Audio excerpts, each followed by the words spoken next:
We're going to talk about relationships and online content in our post. Yes. And this question is from Jeff Gunther, LPC, or as you may know him as Therapy Jeff. I thought of that earlier. I'm looking at our producer.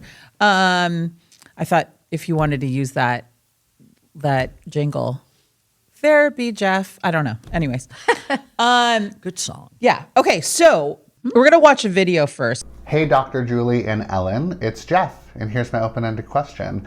Is looking at attractive people on Instagram equivalent to viewing adult content on the internet? Should we ask our partner to stop consuming content that makes us feel uncomfortable, or should we just accept it? How much should we consider our partner's feelings when viewing content online that turns us on? Ooh. What a great question. It is a good one. Well, you know what? I think in part it depends on how much that attractive individual on Instagram is wearing. Oh.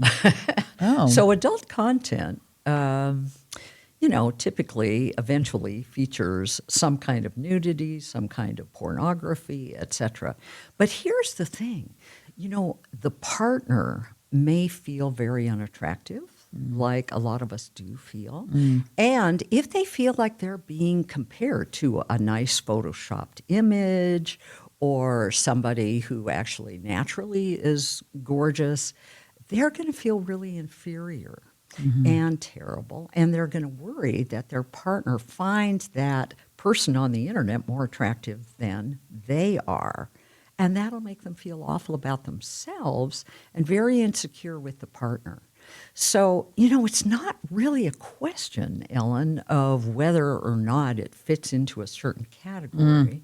What matters is how the partner feels about it. If I don't feel good about myself and I see my partner looking at somebody else on, or going like constantly, scrolling through that person's profile or something, and then maybe even making a comment like, oh, look at what this person, oh, isn't she pretty or he pretty or whatever, then you would feel, you might feel a little not so good about oneself. But what if you feel okay, right? And so in essence, it's kind of like our own security within ourselves, right? I think it's 6 million images that by the time a woman is 25, she has seen 6 million images of perfect women all around her on billboards, on TV. Right. So, which is like a completely other thing too, right? Like, growing up and seeing those, how many did you say? 6,000? 6 million images. Like, you know what I mean? Like that's a completely, other open-ended question we could talk about, right? About the patriarchy and advertisement and big business and all of that and how, we're supposed to look at certain things. And I know that even in relationships, absolutely not my current relationship, but in other relationships, it actually wasn't about the relationship. It was about me and where I was at and how I felt about myself. And a partner would say something, I don't even think there was social media at the time for them to look at content, but they would maybe say like, oh, that woman's really attractive. And I remember thinking like, I don't look anything like that, and realizing like, I can look back now and go, oh, right. That was about me, in that certain situation. Right. We need to say to our partner, like, you look great today, honey, or I really love how you did your hair, or, that's my favorite outfit on you, or just little things like that. That's right. Yeah. I want to bring up another point too, Ellen, and I bet you've seen this a lot, and that is that there's a philosophy out there that each person should be responsible for their own emotions. And if they're feeling something, then it has nothing to do with the other person. And no matter what the other person says or does, it's up to the individual on the receiving end to decide how they're going to hear it and take it. Well, I have news for the world. Ready. It doesn't work that way. Definitely what one partner does is seriously going to influence the other person. Yeah. And there's a dynamic between partners. It's not that you are two separate trees in the forest a mile apart. Right. Even they communicate Right. with That's one right. another, That's right? right. So if one person is really feeling hurt and worried and insecure with the other person, you would hope that that other partner is going to love that first person enough to be sensitive to how they feel and to say, God, I don't want you to feel that way. Yeah. I don't need to be looking at all this content. I love you. I love looking at you. Yeah. You're enough for me. That's the Yeah. big message. You're Yeah. enough for me. Yeah. Does that make sense? Absolutely. Yeah. Yeah. And I have so many other, I have questions. Like when you're saying so many great things, I want to go into this next question of his, which was, should we ask our partner to stop consuming the content that makes us uncomfortable, or should we accept it? So, what's being asked there and what's being proposed are two different extremes of one spectrum. Yeah. In other words, do you just accept whatever your partner says or does? Or do you say, no, I don't want you to be consuming that, and you try and exert some control? I mean, that's what a lot of people are going to think when they hear that part of the question. Right. Oh, they're allowing themselves to be controlled. Well, it doesn't work that way either. The best relationships are the ones in which one partner not only thinks about the benefit to themselves, but also the benefit to their partner as well. Yeah. And when they're thinking about both, that's the ideal. Yeah. That's what we're looking for. Right. So it may be that, what's best is for the two partners to talk about this particular issue. It reminds me of a story where there was a guy and a woman that I was treating, and he loved to look at porn. Mm-hmm. Okay. But she was uncomfortable with that, but only uncomfortable with it when they were together in the house together. Mm-hmm. She would wonder, well, how come he just isn't coming to me? Right? And approaching me with his sensuality, his sexuality. How come he has to go look at, a two-dimensional screen? And so she described that and what it felt like, again, to be compared to all those images. And he said, well, I just love getting ideas, from the porn about our sex life. Oh. Get more creative about it. We can watch it together. She said, nah, I don't want to watch it. Forget it. But what she did say is, I'm okay with you doing it when I'm not in the house. Yeah. But when I'm here, I would love it if you would just come to me and say, I'm feeling horny. Right. I'm going upstairs. I'm going to have sex. Do you want to come along? Join me. Right. That's inclusive. You betcha. Yeah. And I Reaching out. Yeah. I feel like that's, when I've heard of like people whose partners, watch a lot of porn and they don't. There always seems to be some kind of like disconnect, That's right. Between, why someone does it and then the person who's angry about it, Yeah. And that there isn't. And I think, right, I mean, you would know out of anyone that communication needs to be open. We watched something recently and it was about, they kind of hit it in this documentary. I don't even remember what it was, but it was about people who are not monogamous, polyamorous, and it was a guy. Oh, it was the documentary on Ashley Madison. Oh, do you know? Are you familiar with it? So you can cheat, right? Yes, it was the cheating thing. I have seen Ashley Madison break up several marriages. Yes. So this one was really interesting because they didn't say anything at first. They introduced us to this man, they introduced us to this woman. Later we find, and they both were using it. Later we found out that they were partners. And I'm, watching that and I think that's amazing. So there was this other couple though that it was very one-sided, and it was, I feel like the core of it was just about lying. It just was that, in that sense. But with the two people that were both using the site and really kind of having affairs, but they both knew about it. They both had talked about it. They both came into their marriage saying that we love one another, but we also want other things and other partners outside of our relationship. And to me, I go, that's great. That's consensual. That is that there's these two people that have this total mutual understanding. And so I do, I love what you said, because it's just about communicating and really asking and wanting to know. Whereas I think a lot of people at times just go, why are you doing, they come at their person and don't ask the questions, the open-ended questions. That's like you right. said, That's right. I mean, they're trying to win a battle of win or lose, yes, right? Yes, Rather yeah, absolutely. than trying to understand. Yeah. And it's like, I want to win. You just should be with me, and that's it. Whereas, okay, if we have an understanding, this is how it is. Even if the other person doesn't do that, but you have an understanding, hey, I have a person who wants to go outside of our marriage. I don't want to necessarily do, just like you said about the couple who's like, do it if you can do it when I'm not in the house. Great, I'm fine with it, and they had that communication. And I guess both people have to be open to it, right? I mean, they both have to be in that space to communicate with one another about it. Absolutely.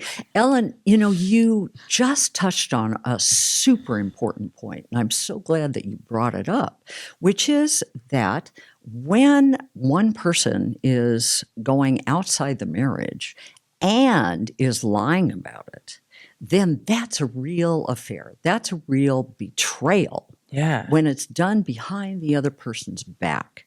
But that's a very different scenario, right? Yeah. Because that's just, it's just about lying. You could be lying about anything and betrayal about anything, right? That's right. Right. Exactly. And so it's the lying and the betrayal that causes distrust in the relationship. Yeah. And that distrust erodes the quality of the relationship. And when there's no trust, there's no love, there's no warmth, there's no giving, there's no really wanting to give to the other person. And it really destroys the relationship. It's like sulfuric acid when there's lying like that. Yeah, it's terrible. However, when both people consent to relationships being open, even if it's open only on one end, open in one partner but not in the other, but the other knows all about it and is comfortable with it. They've talked about it in depth. Yeah. And that person who is not being open is really being honest and aware of their own feelings and is saying, okay, it's all right with me. I want you to go out and have a good time. Right. Just don't fall in love, okay? Because I am the one you're in love with. Right. Then it's okay. Right. It's okay. Sure. Now, my question, which is, there's not enough research out there yet, but the folks who are heterosexual, again, who are having open relationships, very rarely does it work out over the long haul. That's what we've seen so far. Yeah. That people may be able to make it last for maybe 5 years, maybe even 10 years. But after a while, people just really want their own mate. When it's one-sided, or when is it different if it's consensual, if they're both doing it? Well, here's the thing that's interesting. Consensual doesn't mean you feel each the same way as the other person. Correct. So typically one person will be just a smidge more insecure than the other. Mm-hmm. And over time that builds up. Yeah. And what we've seen is a lot of those relationships over time break up because that one person becomes more and more insecure over time until they can't tolerate it anymore. Right. And then they tell the other person, we got to stop this because I can't take it anymore. And I don't want to be open anymore. I want just an intimate connection with you, period. Yeah. Sexual connection Yeah. with you. Then they may be in trouble. I can't imagine the constant communication that you have to keep having about it, right? And it's just like even consent in itself. It's like I was taking these intimacy coordinator workshops. So they have these people now that go to set, you know, and when there's intimacy scenes of intimacy, and there was this one thing, like one question you can say, and it's like, is it okay if I do this? And you can say no, but you can also add no, not right now, but maybe later, you know? Okay, So I think okay. of like the same thing. It's like, you know, that constant communication needs to happen in that kind of situation, right? Like, okay, I'm starting to feel insecure. Where are you at with me saying that to you, right? I mean, Perfect. right? Would that be like the way Brilliant. Ellen, you're brilliant. I don't think that. That's great. Well, I Oh, do. okay. Well, thanks. That was Coming was from you, correct. that means a lot. So yeah, so then that always needs to continue to happen, right? So That's right. that resentment, which is what it is, right, doesn't keep building up to then finally you're like, "Well, I can't do this anymore. I want out of this relationship, right? And the That's other right. person's like, what? Like I thought we were cool. Yeah, that's exactly right. Yeah. Yeah. A lot of communication. All about communication. All the That's- time. All the time. All the time. That's right. All right, let's hit the last question, which was how much should we consider our partner's feelings when viewing content online that turns us on? The great thing about that is that the person's experience who's witnessing their partner look at content, Yeah. what's being brought up here is that not only that person's personal philosophy, you know, their kind of abstract ideas about the way a relationship should be and their values and their beliefs, it's bringing up their emotions. And, you know, there are so many people in our culture and actually all around the world who think that emotions are secondary to your thoughts. And you should be rational and you should be logical and blah, blah, blah. But the reality is that in our brains, the neurons or the brain cells that help us make decisions are intertwined between thinking and emotion. So you cannot make good decisions without your emotions feeding into your decision. Emotions are incredibly important. And for some odd reason, our culture thinks emotions are terrible. Right. Like we say, what does your brain think? What does your heart think? Like we always feel like we have to choose one or the That's right. right. Like, well, That's my heart right. wants to do this, but my brain's telling me no. So That's like if we right. kind of like work with those two both in mind, that's when we make the decision. Here's another bingo for you. Well, what you just said was exactly what is true. That is that both emotions and logic are in our minds. They're in our brains. Physically. That's exactly right. They're in our brains. Yeah. And yeah, sure, we've got some emotional centers around our heart, Right. literally, and in our gut too. It's Yeah, amazing. yeah. Right? Yeah. But the thing that's incredible is that emotions and thoughts need to be connected in order for a person to be fully aware of what they are feeling themselves and to be aware of what their partner is also feeling. Yeah. And so in terms of this question, should we consider our partner's feelings when, you know, we want to look at content? Well, yeah, Yeah. Why wouldn't you? We hope that our partner wants to hear our emotion. Yeah. They are connected to the deepest part of us. So if our partner doesn't listen to those emotions and says, oh, you're full of it, you're ridiculous, you're overthinking this, it doesn't mean anything, wrong. That's wrong. Yeah. Because that partner is only thinking about how they view looking at content. They're not focusing on how their partner feels and how that is affecting the relationship. In this question, in the background, is another question, which is, does your partner turn towards you?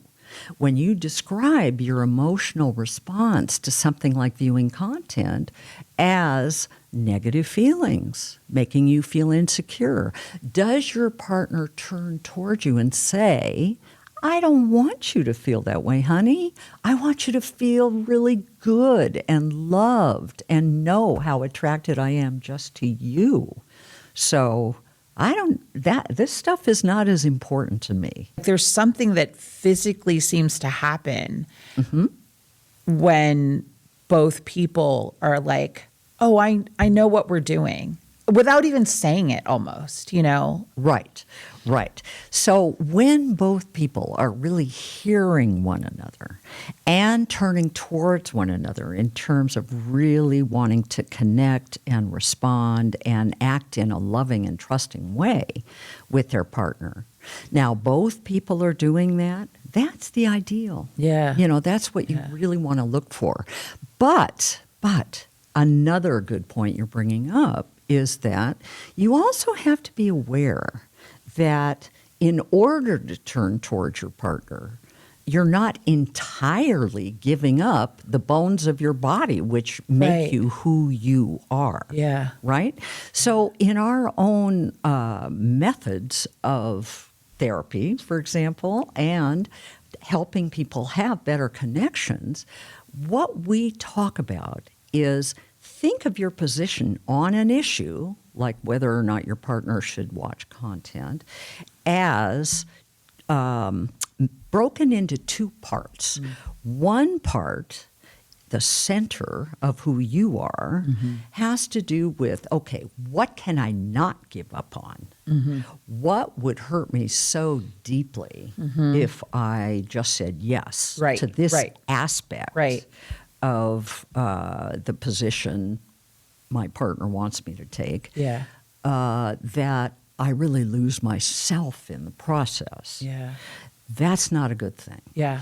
So what we want is to honor our own core values, our own core needs, while at the same time being flexible about all the other things. Yeah. That circle around the core thing. That core thing. So, for example, in the couple that you described where they were watching, one person was watching pornography, right? Yeah. And the other person felt really uncomfortable with it when they were in the house.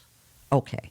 Well, so that person's core, the core of their position on the issue is, I'm not totally against you watching pornography. I just need to not witness it. Yeah. I don't want to be there. Right. But the flexibility is if you want to watch it when I'm not there, okay, fair enough. Yeah. That's okay. So that is an example of where each person is honoring the other person's core need. Yeah. One person's core need may be to watch some pornography, to masturbate every now and then. Yeah. Right? Yeah. Okay. All right. So that's okay with the other person, right? The other partner. But again, the compromise comes from, okay, I don't have to be there when you're doing that. Yeah. And the other person doesn't need them to be there when they're doing that either. Yeah. And the flexibility comes in where, okay, if we're together, we're not going to be watching porn. Yeah. Yeah.